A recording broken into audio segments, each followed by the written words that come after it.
Hare Krishna, ladies. Welcome to our December Sangha. And here we are at the end of 2024. Amazing. So I see a lot of familiar faces. If you are new and this is your first time, please introduce yourself in the chat so we can welcome you. And we'll get started. So this session is normally hosted by Damodar Priya. She's unfortunately unwell, so we send her our prayers for getting well. I am Surabhi Govinda, and our esteemed founder of the Urban Devi Collective is Rukmini Walker, and she is here. Hare Krishna. She welcomes you all. Before I go on to the speaker, I just want to remind everybody that we will record this session is being recorded, and we will have a breakout session in about 50 minutes. And at that time, recording is all off, so you can have your conversations and discussions. There's nothing recorded. And then we'll come out of that into a question and answer session, and then we'll ask that people just be careful because we'll start recording again, not to mention names or personal details during the recording. Thank you very much. So today we have Champaka-lata Sakhi. She is a very talented young lady who actually was helping run this program before myself and Damodar Priya. So she's one of the 2 or 3 people who passed this on to us. So she kind of helped set this up, and it's been marvelous, right? Some of you might remember her. So Champakalata Sakhi is a bhakti yoga teacher, a priest, a writer, and a community developer. I did say multi-talented. Her bhakti journey started in 2010 when she started with yoga, kirtan, and meditation. And then when she met her guru, that was 2011. She started to go and immerse herself in the whole path of bhakti. She lived and spent 12 years in different ashrams, 6 months in actually Vrindavan Dham. So she has been very immersed in practices and speaks and has even written a book on poetry. And she runs retreats and is a Bhakti Center speaker and educator on the whole path of bhakti. So we welcome Champakalata, and I'll hand the floor to you now, Champaka. Thank you so much to all of you, to Rukmini Devi, to Surabhi Govinda. So beautiful to be with all of you today. I'm feeling so grateful and humbled to be in your presence. I'll just chant one short prayer to my teachers for their blessings, and then I will begin. Om Ajnanatimirandasya Jananjana Chalakaya Chakshurunmilitam Jena Tasmai Shri Gurave Namaha. So today we are speaking on the power of intention, attention, and absorption. Rukmini said before the class, she was like, yeah, I think I need those things. And I said, me too. So hopefully this will be a very practical and inspiring session today. Intention gives direction and strength. Attention gives quality in the now and in the future. And absorption liberates the mind and gives an experience of the soul. So we're going to go through one by one progressively, starting with intention. So let's talk about intention. Our intention is really the driving force behind our life, wouldn't you say? When I was in acting school, I actually went to acting school here in New York City. I was always taught that when you analyze a character, right, that you're playing, whether it's in a movie or a stage show, you have to first figure out what is the overarching goal in that character's life, right? What is the desire that is propelling them throughout the play? And then once you have their overarching desire, you don't start with like, what's their desire in this scene? You first have to find out the overarching desire. And then once you find out that, then you look at each individual scene. And you can see what is their desire, what is that goal in that scene, and what is their desire in that scene, and then act accordingly to that desire, which is their inner intention, which sometimes even looks different than the external action, isn't it? Because we can be doing one thing, but we can be actually doing it for some other reason. And of course, their goal and intention in that scene is always going to be in line and a stepping stone towards their ultimate goal, their ultimate intention of the whole play. And it's the same in our life, right? Whether we're aware of it or not, it does also change.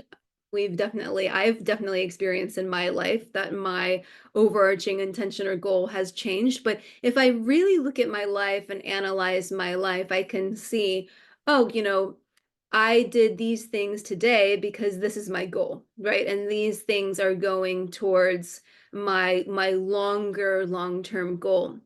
So I want everybody to just, I'm not going to call anybody out now. We're going to have a lot of discussion later, but just take a moment for yourself to, journal or just contemplate for a moment. Look at your own life, and analyzing your own life, ask yourself, does your life have an overarching goal or intention?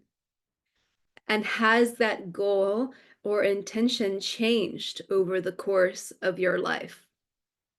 And does what you do on a daily basis, your lifestyle, your habits, and your relationships support that goal? Just take a moment to just think about that for a minute.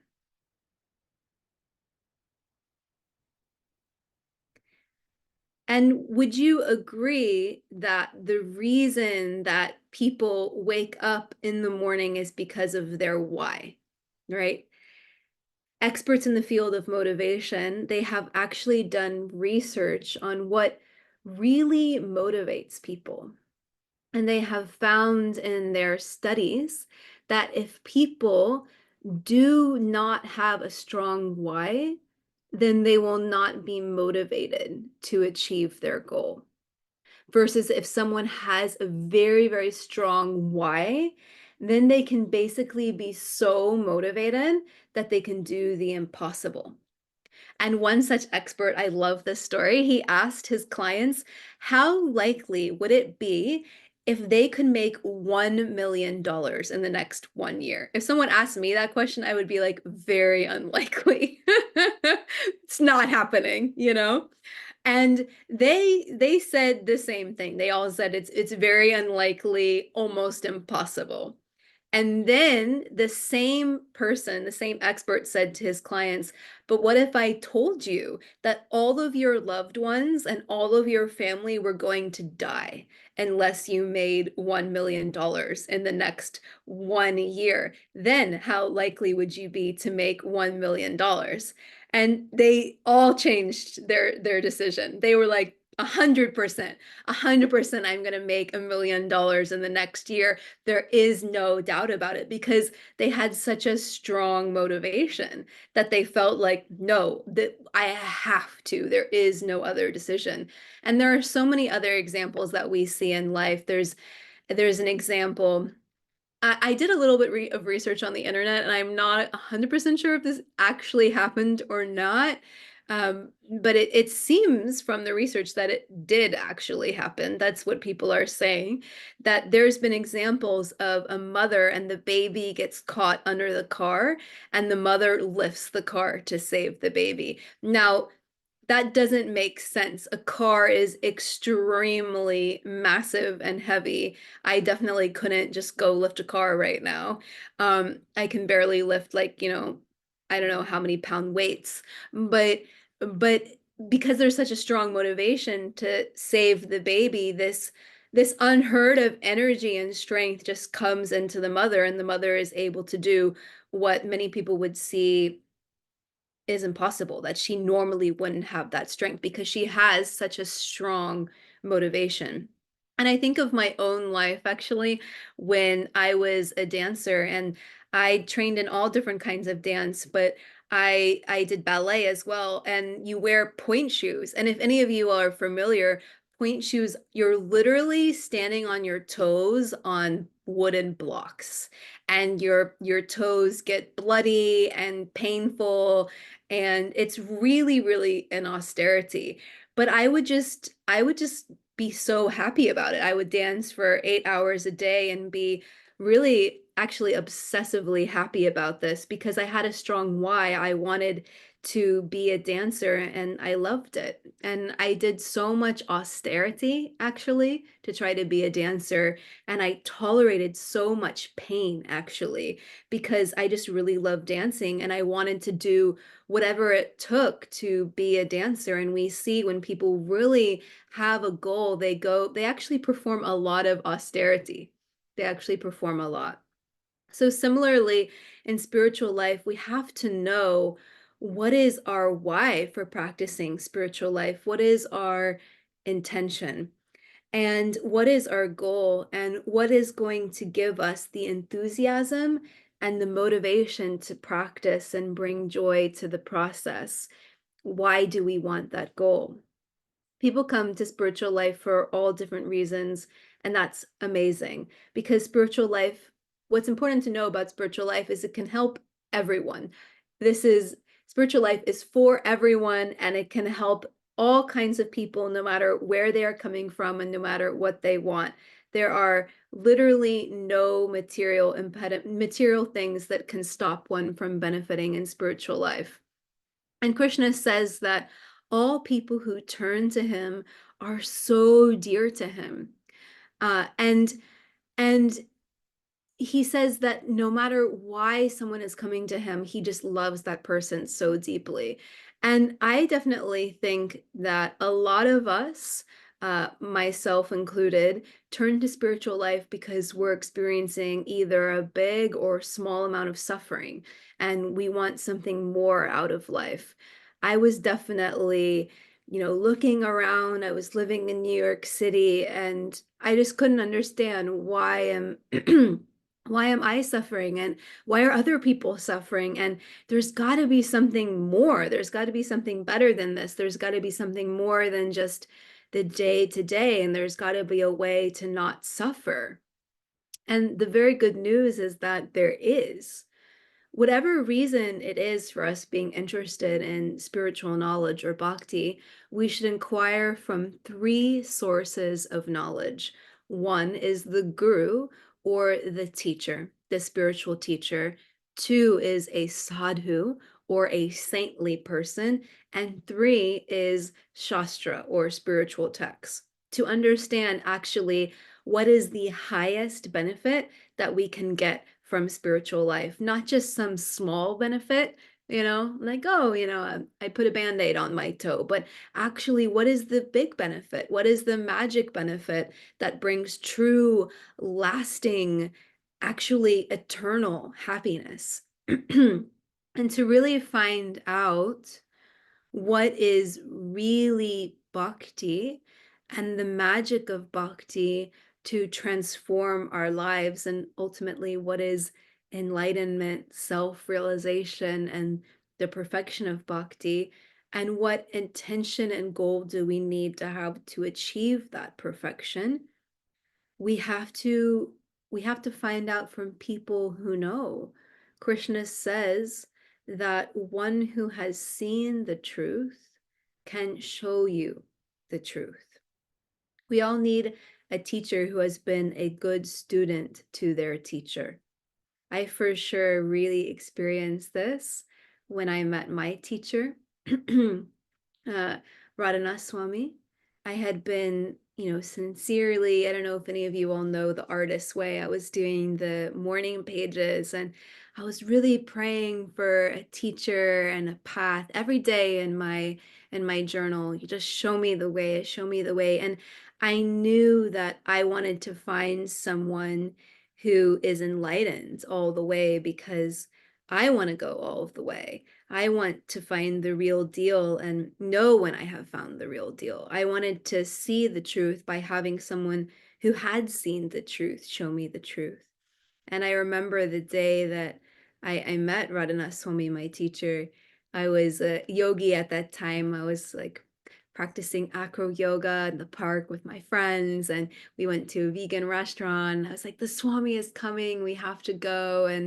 Um, we have to get him a flower. We can't be late. And I remember, I won't tell the whole story, but I remember after the session, actually approaching him and offering my flower. And even just when I received his glance, when his glance fell on me, I had this realization in my heart, like, this is my teacher, and he has seen the truth. And it's a spiritual experience. It's we feel something from people who are advanced in spiritual life. Sometimes we can put it into words and sometimes we can't, but it's this feeling of spiritual connection, actually, and connecting to something deeper and eternal that maybe we haven't experienced in our life before.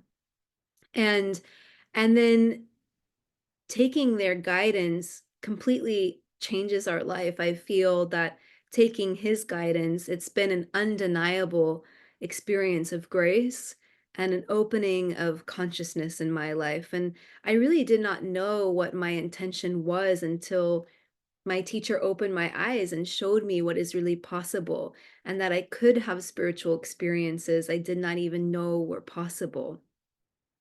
So why do we need to find out about the highest intention? Because if we don't have the highest why, intention, and goal, we will not achieve the highest thing. We will achieve something not as good. And Krishna says in the Bhagavad Gita that he reciprocates with people according to how they approach him. So what is it that bhakti really has to offer? And what is that highest intention, why, and goal that we should cultivate? Because we need to hear about it and then actually practice it to cultivate that being our ultimate goal. Bhakti has to offer something that is beyond the negation of suffering, beyond just being liberated from this material cycle, and beyond just the peace of having your stress and anxiety gone. Even though, not to worry, those things will automatically happen at the perfection of bhakti as well. All of our stress and anxiety does go away. The suffering does go away, but bhakti still has something higher than that, and that is love. Bhakti has love. Bhakti means the yoga of love. Everyone is searching for love, isn't it? And the highest experience in this world is love in relationships. Even if people say, I want to be alone, no one wants to be lonely. It's such a terrible feeling, isn't it? I had this experience last night. I was, doing some studying, and my husband was like late coming home from work. And I felt like, okay, yeah, it's time for me to go to bed now. But I felt like I can't go to bed until my husband gets home. Like, I'll just feel lonely. I'll feel lonely. And I called him and I said to him, I'm just gonna wait up until you get home, because I don't want to feel that. We want to feel love in our life, and those same relationships in this material world can also hurt us sometimes. Maybe we've had that experience. I've had that experience, and it's because people often are wanting to take from each other, not give. They are thinking, what can this person give to me? And if they don't give me what I want, I reject them. I don't know about you all, but I have definitely had that experience of someone hurting me, and it was so painful. But bhakti, it's not like that. It's pure relationship. Bhakti is a loving relationship with the divine. And Krishna is a name of the divine that you will hear in the bhakti tradition that means all attractive. This is a non-sectarian tradition, and there's many different names of God: Krishna, Christ, Allah, Jehovah, whatever name resonates with you. And bhakti means to have this ecstatic, pure, unmotivated, and uninterrupted love for the divine. It is about giving. And when you have that love, then we feel the divine's love, or Krishna's love. I might use that word because that's the word that I resonate with, but you can also use the word divine, completely enveloping us. And that pure love is expressed through a desire to serve the divine and serve others as parts and parcels of the divine. And this love for Krishna is the only thing that will ever satisfy the soul, because here in the material paradigm, we're like fish out of water. Say you take the fish out of the ocean and you give the fish, have this nice house, have this nice girlfriend, have this nice job, have these nice clothes, nice food, etc. But that fish is just going to suffer and actually die unless you put it back in the water. And when it's in the water, it can have those things, but it also doesn't need those things because it's in the water and it will be happy. So we will only be free and happy when we, like that fish, go back to the ocean of love for the divine, that connection, because that is who we are. And Krishna loves us and is our ever well-wisher, our very best friend, and in our heart with us at every moment, never leaving us. The divine is always with us. We just have to open ourselves up to feel it. We are never alone. And the divine will never hurt us, will never betray us, because the divine does not want anything from us. The divine only wants to give to us with love and have a loving, selfless relationship. The divine accepts things from us to accept our love, just like we want people to accept our love. It's no fun if you cook a fancy dinner for someone you love. Say I cook a fancy dinner for my husband and then he comes home and he's like, no, like I ate a pizza. It'd be like, oh, I made this dinner for you. It'd be so painful. So great saints and scriptures teach us that the intention and goal we should cultivate, if we want the real thing, is to have that pure love, that pure bhakti for Krishna. And we need to do our spiritual practices, our meditation, etc., with that intention to achieve the desired result. And that intention gives us the direction and the strength we need to advance in bhakti and achieve our cherished goal, which brings us to attention. Now, once we have the intention, we need to do the practice to achieve the results. Just like anything in life, isn't it? Again, using the dancer example, I might want to be a professional ballet dancer, but unless I daily take ballet or dance class, then that definitely it's just not going to happen, And I know from experience because I was a dancer. And if you go on vacation, literally for just 1 week, you come back and everything hurts. Your leg is not as high, you're not as flexible. It's no bueno, no fun. And if I'm wanting to be a professional dancer and I come to ballet class and I haven't, eaten properly that day, or I'm super tired from not enough sleep and I don't really care about it, or I don't really care how I do, or I'm texting on my phone when the teacher is trying to give me the dance move, or thinking, oh, what am I going to have for dinner after the dance class? What is that quality of the dance class going to be? It's not going to be very good. And I'm not going to advance in my dance skills. And I'm also not going to feel any joy through the practice. Why? Because I'm distracted. Distraction kills joy. I actually had that experience in high school. I remember one time I actually pulled an all-nighter. I didn't sleep the night before. I think I was writing a paper or something. And I came to ballet class the next day and my teacher was yelling at me, "Did you eat today?" And I was like, yeah, I ate today, but I didn't sleep. So I definitely wasn't sharp for the dance class. So the same comes for our spiritual life. In order to have a spiritual experience and in order to reach our spiritual goal, we have to pay attention when we are doing our spiritual practices. And this attention gives us quality in the now, which brings spiritual experiences and joy even in the beginning stages of practice. And it gives quality in the future, which will bring spiritual perfection and ecstasy in the future. So when we take up the practice of bhakti, right?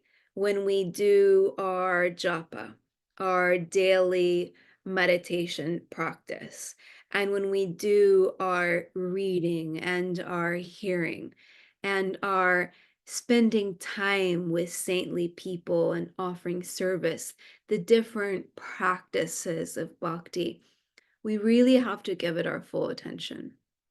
We have to give it our presence, not just our time, but our energy. I'm going to say that again, not just our time, but our energy, our focus. My husband, he's about to complete his Jay Shetty life coaching certification. And I listened to all of the modules also. He gave me access. And that's one of the things that Jay Shetty really talks about with his life coaches. He said that energy is actually way more important than time. Someone might give you a lot of their time, but if they're distracted, you don't feel like it was a quality exchange, right? Like say you have kids and you're with your kids, but you're on your phone, right? You're not fully present with them. They actually don't feel good about that exchange. But then say, and even if you spend a whole day with them, but even if you only have an hour with them, but your phone is away, you're fully giving your whole energy, your whole heart, your whole presence to them, right? They feel that. They feel like this is quality. My mom loves me. So it's really more important. Time is also important, but energy is even more important. And then this way, the crazy mind, which is always thinking of anything except what we want to think of, I've definitely had that experience. I don't know about you all. It will actually be tamed and actually think of what we want it to think of. Then the mind will no longer be our enemy, making us feel horrible, but the mind will become our best friend, making us feel the joy of the soul. Have you all ever felt that your mind is your worst enemy and you just wish it could be your best friend? I have for sure experienced that. But when I'm in, like all the time, but when I'm in the presence of people like Rukmini Devi and my teachers, I have seen they have made their mind their best friend. And when I am in their presence, I can really give my attention in that moment to my practice. And when I give my attention to the practice, I feel something very special happens. My mind surrenders. And sometimes it's a game. They actually did this really cool drama years ago at Bhakti Center. They acted out what a meditation practice can be like, a japa practice. It was Radhanath, he's a comedian, and one other devotee, and he was playing the person who was trying to meditate, and this other girl was playing the mind. So he sits down, he's trying to meditate, and then the mind is literally throwing things at him, like making noises, having dance parties, thinking of all the different things, but he just keeps bringing the mind back to the attention on what he's trying to focus on, his spiritual life, right? He just keeps bringing it back. He just keeps bringing it back. He just keeps bringing it back. And then finally, at the end of this drama, he threw a cake at the face of the actress playing the mind, and she surrendered and sat down and just shut up. And then he sat down peacefully and did his meditation. So it actually works like that. Sometimes we just have to keep bringing it back until we throw a cake at that mind. It's like, you are going to focus and you're going to help me out here, not make things harder. So I really loved that drama a lot. So that's attention, and all of a sudden, when the mind surrenders, something really special happens. I feel happy, right? When I'm the slave to the mind, I feel anxiety. I feel upset. But when I can control my mind and the mind surrenders to what I'm trying to do, all of a sudden I feel happy. I feel happy. And of course, if any of you want to learn more about these practices of japa and meditation, continue coming to this Urban Devi class. And we have many courses online and in person through Bhakti Center, New York City, bhakticenter.org. Also, Wisdom of the Sages is a very good resource. They have a daily podcast and a lot of material, and I highly recommend 2 books by Radhanath Swami as well. The Journey Home, which is about his journey to the path of bhakti, and The Journey Within, which is the what is bhakti and how to practice bhakti step-by-step, super awesome book. And chantnow.com, which can teach you how to chant japa. Maybe at the end we can put all of those resources in the chat, or maybe Surabhi Govinda, if you could put those resources in the chat. So now that we have attention, to reach absorption, we have to put our heart into it, emotion. So again, with anything in life, to really be successful at something, we have to put our heart into it, right? We have to really care. We have to have emotion. Especially when there is love involved. Just imagine, I feel like I'm using my husband as an example a lot, but it just works for me. Say I'm married to this absolutely amazing husband who I do love so much, but if I was just, with him and didn't love him and didn't care about him and didn't invest my heart in listening to him when he opens his heart to me, and I didn't put my love into when I do things for him, and I didn't show emotion that I care about him if he has a great success or is going through something hard, or I didn't do anything for his birthday, how would that make him feel? Not very good. He definitely wouldn't feel loved, right? So imagine having a relationship with the divine, with God, the source of everything, who loves us unlimitedly. Our meditation is actually like sitting down to have a date with God. Isn't that a cool concept to think about? I always think about that when I sit down to do my meditation. Like, wow, I'm having a date now with the divine. It's very exciting. So imagine if we were having a date with, like, fill in your favorite celebrity, or your favorite political person, or your favorite role model, or just whoever you want to have a date with, right? You would probably really make an effort. Say they were coming to your home, you would definitely clean, you would definitely cook something nice. Like recently we went over, Rinky's on this call, recently we went over to Rinky's house, and Rinky had made us this beautiful lunch, and we're not her favorite celebrity, but even for, a normal friendship, we do that. And so, but we would probably like get dressed up, etc. This is a little bit embarrassing, but my favorite celebrity in high school was Johnny Depp from Pirates of the Caribbean. And I really loved that movie, Pirates of the Caribbean. And we actually did that, not even to meet Johnny Depp, but I remember when the second movie came out, all my friends dressed up as pirates to go see the movie because we were so excited, right? So yeah, but this is even more exciting than meeting Johnny Depp, even though meeting Johnny Depp would be exciting also. But this is even more exciting. So if I go on this is a date with the divine, with God. So if I go on a date with my husband, I'm like texting my best friend until the food comes and I'm not listening to him and I'm distracted, it's not a proper connection, right? So when we do our spiritual practices, we have to invest our heart and our emotion into it. We have to invest our feeling. And absolutely no worries if we do not feel any feelings. Sometimes I feel like that. I'm just like, do you have anything going on in there? Or are you just like numb?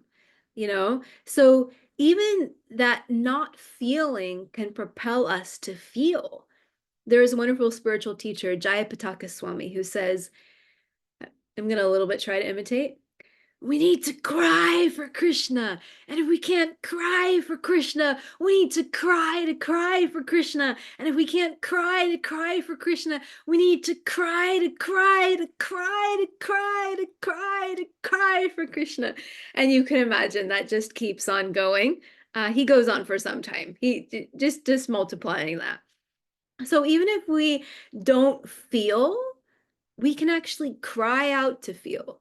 We can cry out to love. We can cry out to our long lost love and our best friend and the person who has always been there for us at every single moment and created us and loves us more than we can ever imagine. If we feel empty and sad and full of anxiety and worried or whatever we feel, we can give those emotions to Krishna, like offering a beautiful flower up to him and tell him. This is actually Rukmini taught me this when I was having some emotions. She said, just take all of those emotions and like visualize it as this beautiful lotus flower or flower garland and just offer it to Krishna and say, I don't have something super beautiful to offer you right now. I have all of this emotional gunk, but this is what I have.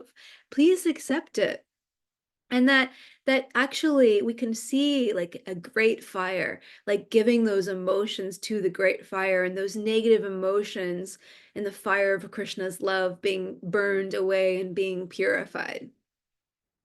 And we can pray to him to remove those feelings and to let us feel what real love is, to let us feel what real spiritual fulfillment is, to let us feel the real happiness of the soul. And all of those negative emotions, they're not us. That's very good news for me. An essential teaching of bhakti is that we have a body, we have a mind, and we have emotions, but we are not the body, mind, and emotions. We are the soul.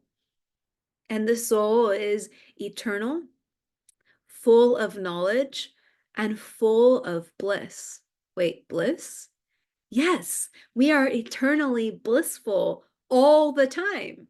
No, not all the time. Yes, all the time. We are just temporarily covered. Like if I look into a mirror, right? Actually, earlier I was preparing, I opened my Zoom and I was like, why does the camera look so bad? And it was because my camera was dirty. I had to take a lens cloth and clean my camera, and then I looked like clear. So similarly, if we look into a mirror and the mirror is dirty, we're ourselves, but we just can't see ourselves because we need to clean the mirror. And then once we clean the mirror, we can see ourselves as we are. So we are blissful. We're just not experiencing that because our mind is a little distracted. Our mind is a little distracted with our material life. So we just got to clean that mind. We just got to maybe throw that cake at that mind and just clean a little bit, let it focus a little bit, and then we will experience all the blissful spiritual emotions. So we can remind ourselves that and take all that we are feeling to cry for those blissful spiritual emotions and relationship. And a good place to start with our emotions. I was just listening to this beautiful class by a beautiful teacher, Bhakti Swami, yesterday. And he was saying that, that for most of us, right? He was like, if you're having the ecstatic spiritual emotions, great. But if you're not, which is most of us, which is definitely me, maybe we're having those negative emotions, a great place to start is the emotion of gratitude while we do our spiritual practices and while we live our life, because the emotion of gratitude is the water which nourishes the seed of bhakti. And it is in many ways the beginning of spiritual life, this feeling of gratitude, and also the progression of our spiritual life. And the more that we practice gratitude and feel gratitude, the more the creeper of bhakti within our hearts will grow into a beautiful flower. The more we will advance in our bhakti according to how much gratitude we practice and feel. So we can start with just feeling grateful for all that we have and all the people who gave it to us, right? I was walking down the street yesterday. I was just kind of looking. My block is a little rough, 14th Street. It's a little rough. And I was feeling like, wow, there's a lot of pain. There's a lot of pain. And I was just feeling so much gratitude for my mother. I was like, gosh, if it wasn't for my mother, I really wouldn't have anything in life. Like, she gave me everything. She gave me my education. She gave me everything. And I was just feeling so much gratitude for her. So that crying, that emotion is what makes our spiritual life real and authentic and deep and withstanding, and actually heals the different layers of ourselves and acts as a soothing balm for whatever hardships we have experienced in life, and ultimately leads us to our final point, absorption. Absorption. This is the goal, absorption. This is the magic, absorption. We have heard many yogis talk about the term samadhi, right? When a person is so absorbed and satisfied within the self in their meditation that they are not even aware of the external world and are fully happy within themselves. And even us, I'm sure we've all had experiences where we are so absorbed in an activity, experience, or nature, or a person that we forget time, right? We forget the anxieties of life. Maybe we even forget our body and have an out-of-body experience. I've had a lot of those experiences before. Going back to acting for a minute, right? Actually, this is why many people want to be actors in the first place, because they actually are so sick and bored of just like being their body and their external roles that they want to step out of their identity and they want to step into another person's world and lose themselves in that and have an out-of-body experience. That's one of the reasons why I wanted to do acting and dance, because it was a very spiritual experience for me. I felt a deeper connection and I had out-of-body experiences when doing that. So we all want to reach the state of flow, right? This is a very, people are talking a lot about the state of flow these days. I actually have someone in one of my courses that I taught last week, and her name was actually Flow. So we talked a lot about flow.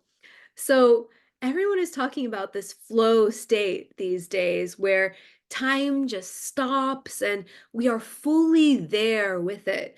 And because it feels good. It really doesn't feel good just when you are looking at the watch every 2 seconds and waiting for it to tick so you can be done with your work meeting or whatever it is. I actually saw there's a place, there's this cool Instagram person, Iron Will, and they have all these motivational quotes. And I didn't know this, there's some place, I forget what place, but there's actually a place in the world where it's like the country or city law where time doesn't exist. Like they just don't want to deal with time. They just want to be in that flow state. And I thought, wow, that's actually really cool. I mean, we need time for a lot of reasons, but it also can be binding. So, and the purpose is because people want to feel something deeper. And we need that flow in our spiritual life, and then magic happens. I know for myself, when I'm, looking at the time or thinking about the next thing, I'm just not so in it. I heard this beautiful story yesterday about Radhanath Swami, my teacher. One of his students was saying, he gave many examples. I'll just tell one story. One time it was in the evening, and Radhanath Swami, he was sitting in the temple and he was doing his meditation. He was chanting his japa right next to he was in the temple, and he was just absorbed. He was just super straight spine, totally absorbed in his meditation, not moving his body. And okay, so this student went to sleep, and then the next morning at 4 a.m. he went back. The same student went back to the temple to do his service, and he saw that Radhanath Swami was still there in the same exact place doing his meditation, and he hadn't moved. He hadn't slept. He had just stayed there the whole night doing this. And when he saw that his student was there, he said, "Oh, what time is it?" He asked him, "What is the time?" And his student said, "Oh, it's 4 a.m." And Radhanath Swami opened his eyes and he had no idea. And the student said, actually, there was a clock. Like, he could have seen the clock, but he was so absorbed in his meditation that he didn't even open his eyes the entire night or move or do anything. He was completely oblivious because he was so absorbed in his meditation. I thought, wow, hashtag goal. Hashtag goals. You know how they do those hashtags on Instagram? Like, that's my goal. This is the real thing. This is inspiring. This was very inspiring for me. So we're actually all searching for these types of experiences because by our nature, we want to feel something more than boring, ordinary day-to-day life. We want to have an experience. This is why people do skydiving and extreme sports. I mean, I personally never understood it because I was like, yeah, so I don't want to risk my life. But some people, they feel like they would rather die feeling something by skydiving or doing this other extreme sport than not feeling it, than live longer and not feel anything. And emptiness inside is actually the scariest thing. Through the intention, then the attention, and finally the emotion, the gift of that becomes absorption the more we practice.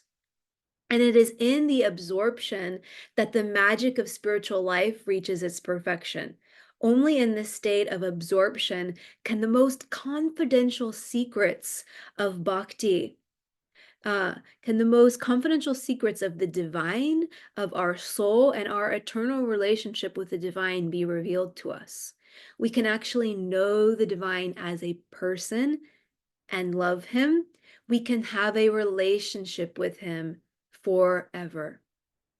With him and her. The divine is both masculine and feminine. In this state of absorption, the creeper of bhakti blossoms into a full, beautiful lotus flower, and we find shelter in Krishna's love to its fullest extent. A love that is ever growing and never fades. But don't worry, it doesn't mean that we need to go off to a cave and find this absorption and reject the world. And you don't need to become a monk, and you don't need to leave your job or your family. Krishna teaches in the Bhagavad Gita that we should do our action in the world and offer our action to the divine in yoga. And Jesus says, be in the world, not of the world, right?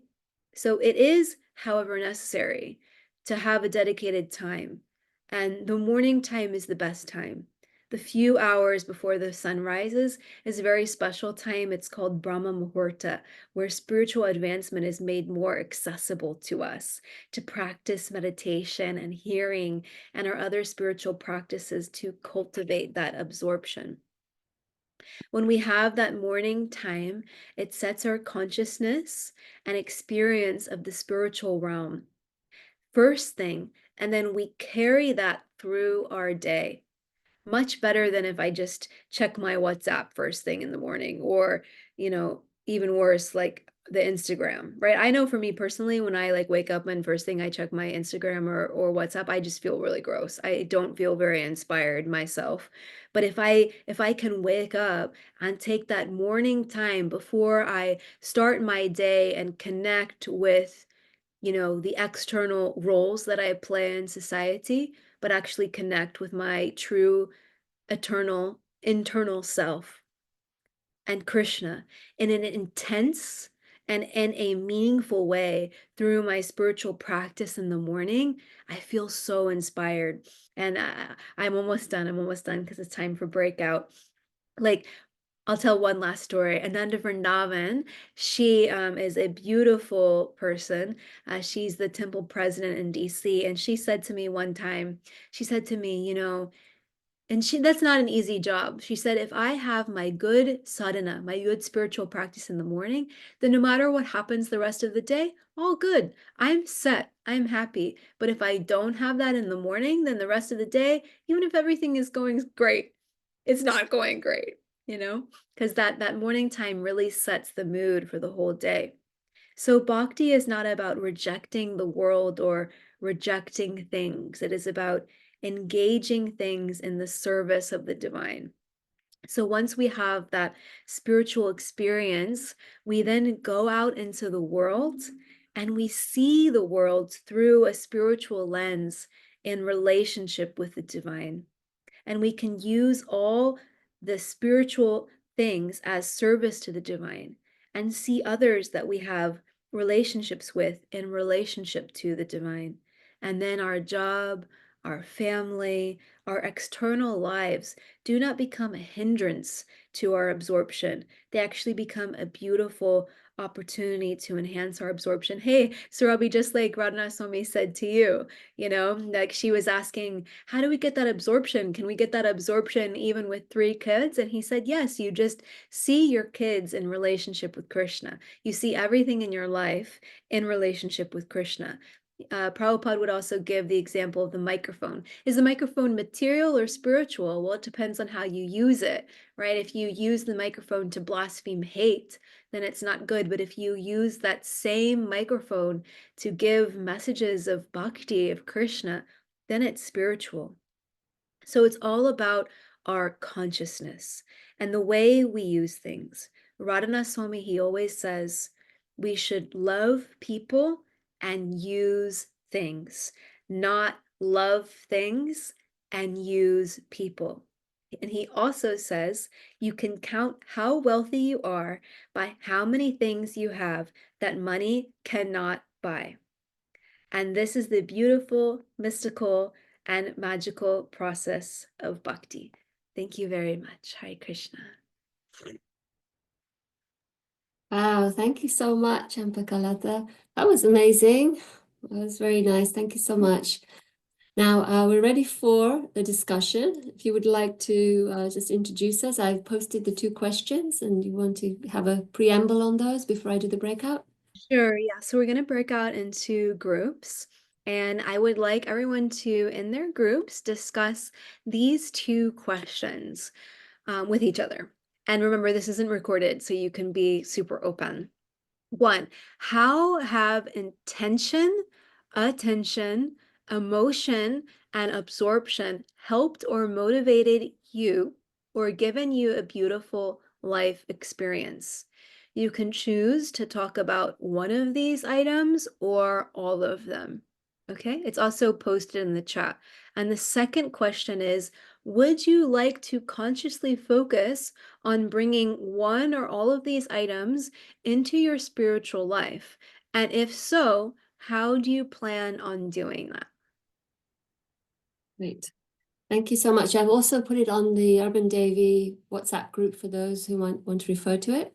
So I'm going to pause the recording. Hey, welcome back, everyone. And let's see, let's open up the floor for any reflections or questions that you went into on the sessions and would like to share. Anybody? We had a very nice session. Nicole, you want to share something? You were the first one to speak. We had a very nice group. Scarlett, Nicole, and Sarah Lovely. from all over the world. Sarah's in Illinois, Nicole is in Pennsylvania, and Scarlett is in Sweden. Wow. So, okay, Nicole. Thank you, Rukmini.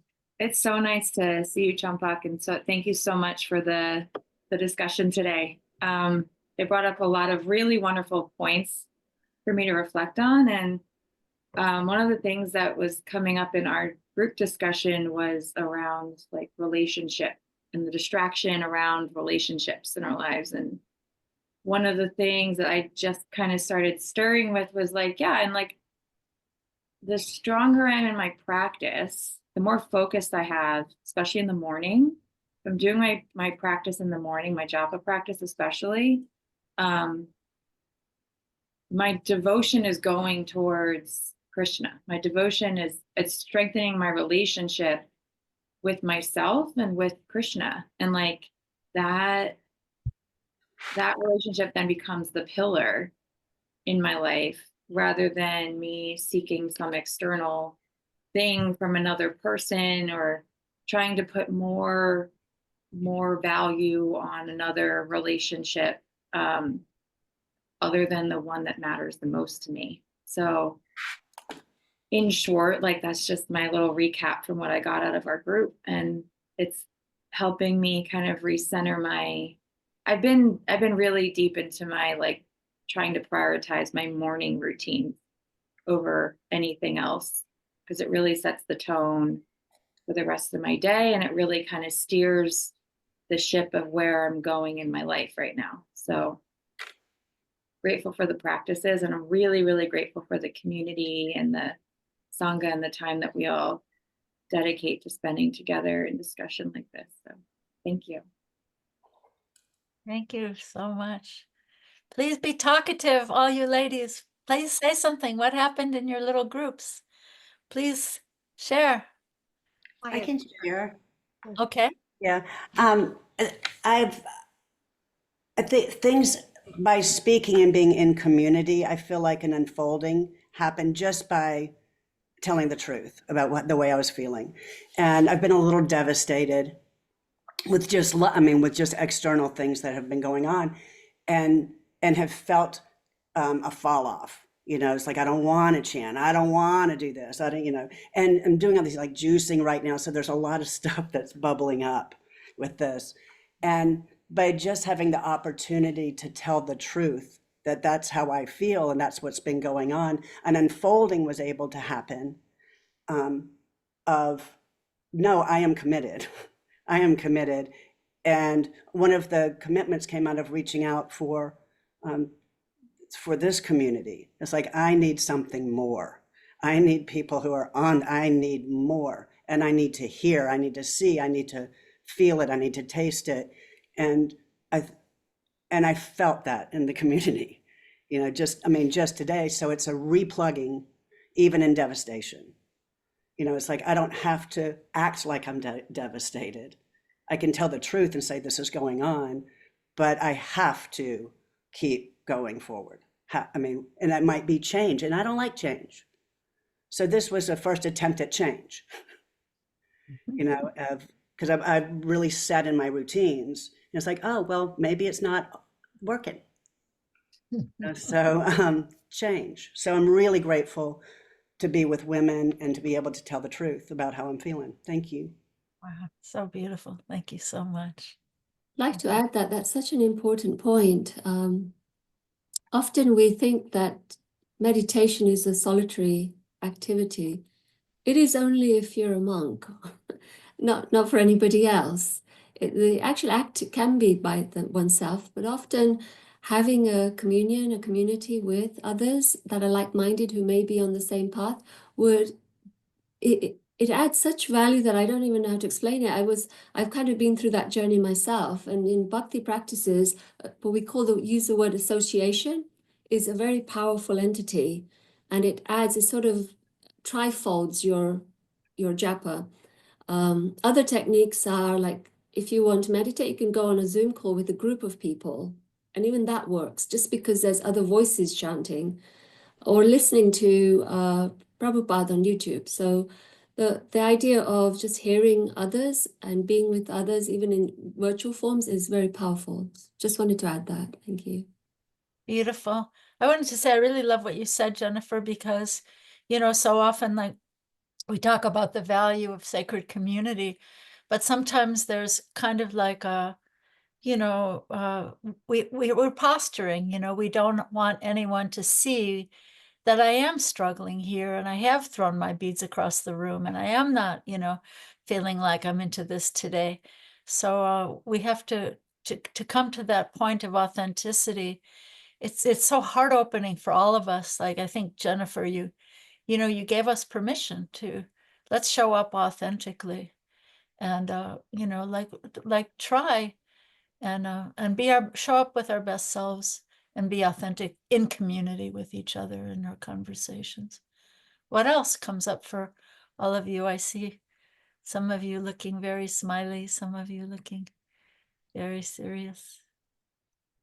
Anybody else want to share something?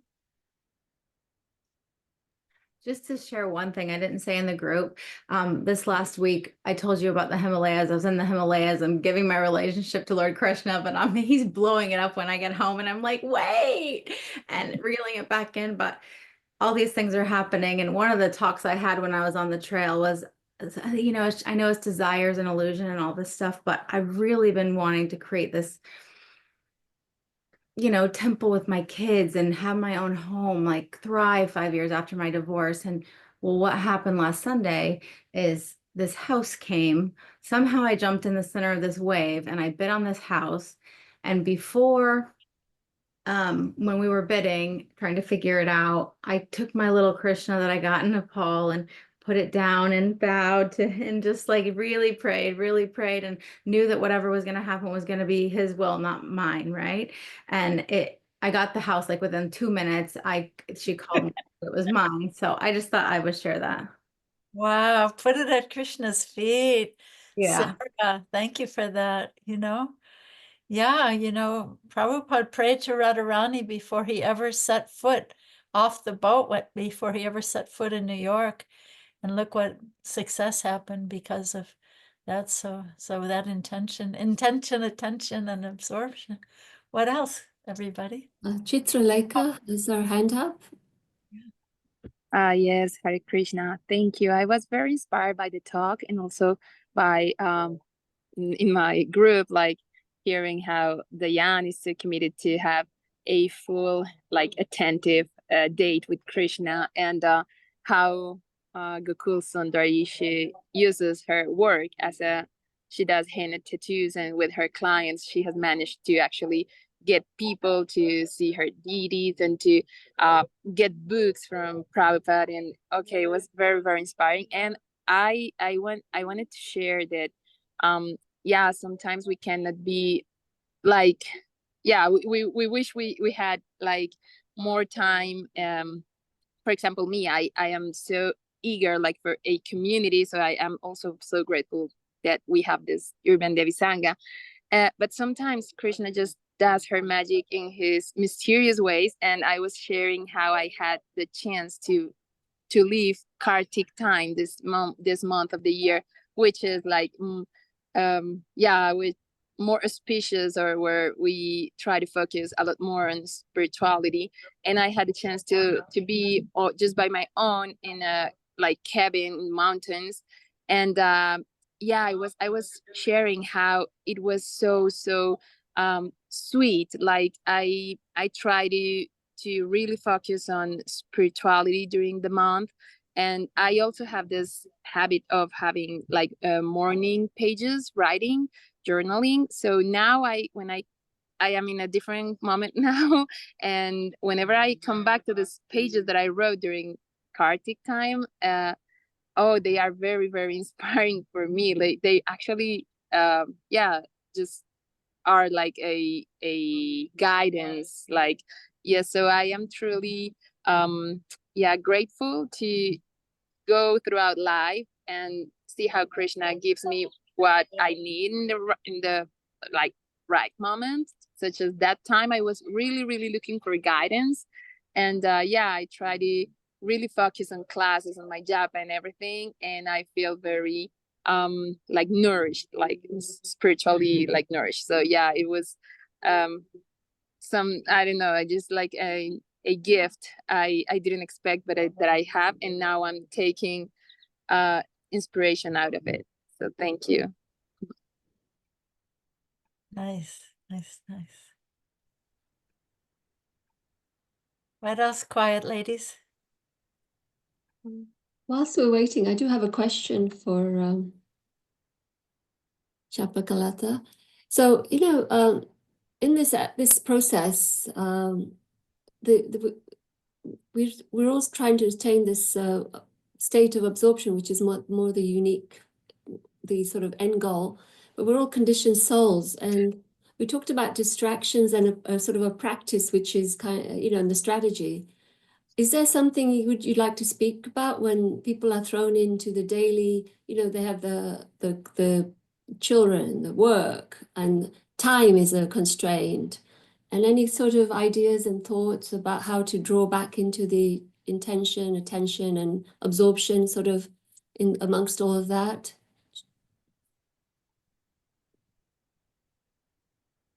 You're muted.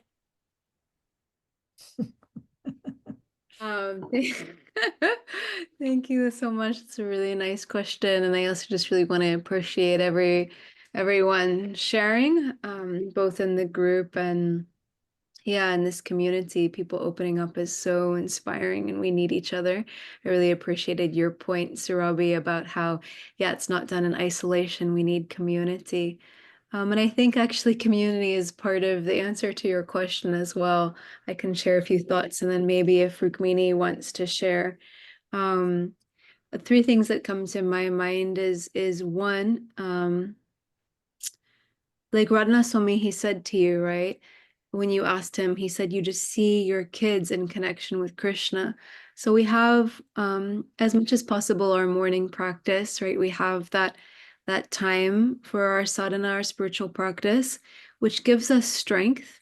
Sometimes I joke with my husband, you know, how the football players, they like go like this before they go into the game. It's like putting our stripes on, giving us that connection. But then when we go into our day, everything is in connection with Krishna. You know, everything is in connection, and that's part of the practice, is seeing everything in connection. And actually, I used the term distraction from that connection. But then as we go about our day and do our work and have our relationships, we shouldn't see them as a distraction.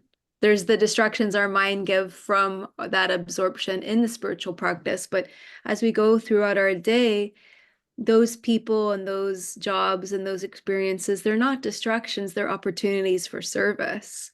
And they're in connection with Krishna. And when we see them in connection with Krishna, and that they're opportunities to serve them, and that Krishna says that actually one who is my devotee is not my devotee, but one who's the devotee of my devotee is my devotee. What he means is that by serving each other, Krishna's pleased. And so it's important to receive during our sadhana and to give during our life, right? And then one teacher told me one time that when you do your spiritual practice, your sadhana, and then you do your service, it's like a spiral upwards. They feed each other. What you give in your daily life then feeds your spiritual practice, and what you experience in your spiritual practice feeds your life. And then it's just going upwards. But if you ignore either your spiritual practice or that service aspect, like say you just you go off to a mountain, or you think that the things in your life are just distractions, and you don't treat the people nicely in your life, then actually your sadhana, your spiritual practice is going to suffer, because Krishna is pleased and gives us absorbing sadhana when we serve everyone in our life. So it's all connected. We have to see everything is connected, and there's no impediments. Every aspect of our life, our brushing our teeth, or taking a shower, can be part of our spiritual practice. Our eating, everything is spiritualized, and and we need community to help each other, to be there for each other, support each other, keep us on the path, and to do bhakti together, and to remind each other,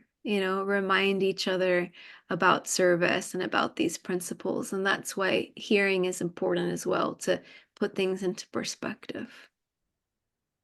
That was really beautiful. I love what you just said about how we're receiving when we're doing our practice, our sadhana, and we're giving in other times of the day. And yeah, it's like all these people in my life, the person at the checkout counter when I'm at the grocery store, or my kids, or my partner, or my not having a partner, all these, they're all just manifestations of Krishna. And if I take it like that, then I'm really beginning to see Krishna everywhere. And I was reflecting on what you said during your talk, Champak, about how, finding someone who has seen the truth. But then, I was thinking when you said that, okay, well, what's the next verse? What is the truth? And I love what Krishna says in the next verse, that what, for one who has seen the truth, they're seeing every living being as Krishna's beloved. So we might be thinking, well, yeah, but my partner's not a devotee. And so, when he comes in and he's reading the newspaper, watching TV, I can't really connect it with Krishna. But no, all of these are all beloved parts of Krishna, whether they're turning toward Krishna or turning away from him. So it's not just some sectarian thing with blinders on that, I just see people who are saying Hari Bol or devotees and everybody else is a nonsense. No. Everyone is a manifestation of Krishna, and they have to be regarded as sacred. And so this has been such a treasure, Champak. It's been beautiful. You have to come back and visit us again. I think it's very enlivening. Sarah, wonderful to hear your story of how you put your head on Krishna's feet, and you didn't know if that house was going to happen, but it happened. And so just let it go, if the house happens or if the house doesn't happen. But how beautiful when you can see Krishna's hand in the things that happen in your life. So this has been very enriching for me. I want to share what's going to happen next month, which is very soon, not only a whole month, but did you see Chitralekha? There she is with her sunglasses on. She's wearing sunglasses shades because she's in the sunny Colombia. And so she's going to speak next month, which is very soon. It's going to be January 5th, if you want to mark your calendars. And she has a really great topic. She's going to talk about, it's art therapy for the new year. So it's not just a talk, but it's going to be interactive. And she's inspired by the story of Draupadi. And Draupadi, so her title is Infinite Sorry, Art Therapy for the New Year. So let me just read you. Inspired by the story of Draupadi and through writing and other art forms, we will do an emotional balance to release the burdens of the past and set our intentions for the new cycle. Together, we will explore our inner strength while weaving an infinite sorry as a symbol of renewal, purpose, and connection to the essential. Wow, that's English as her second language, or maybe third, I don't know. But really looking forward to January 5th. Thank you all so much for being here. This is a highlight of our month. This is gather the women and share wisdom. We don't often get this opportunity. So living in your debt, so grateful. Champak said, what did she say about gratitude? It's water the seed of emotion. Yeah, start with gratitude. If you not feeling any emotion, can't dredge up any emotion, start with gratitude. Think of, wow, what did my mom do for me, or my dad, or what did he do wrong that I'm learning from, or all that stuff. So thank you all for being here. And Hari Bol, Hare Krishna. Many prayers for your mornings, afternoons, and evenings on the path. Hare Krishna. Hare Krishna. Thank you very much for today. Hare Krishna. Hari Bol. Thank you. Thank you, Surabhi Govinda, for hosting. Thank you. This was Yes. beautiful. Hare Thank Krishna. you, Champakalata. Thank you so much, Rukmini. Thank you, Champaka. That was wonderful. I love your enthusiasm. And Yes, it's contagious. Okay. We're all getting the pandemic of Champak's enthusiasm. Yes. Thank you so much for the opportunity to serve in some way. Everything I said, I've learned from Rukmini, so I'm just getting her enthusiasm. She's got teachers on every side. So Hariva, thank you all for being here. Hare Krishna. Hare Krishna.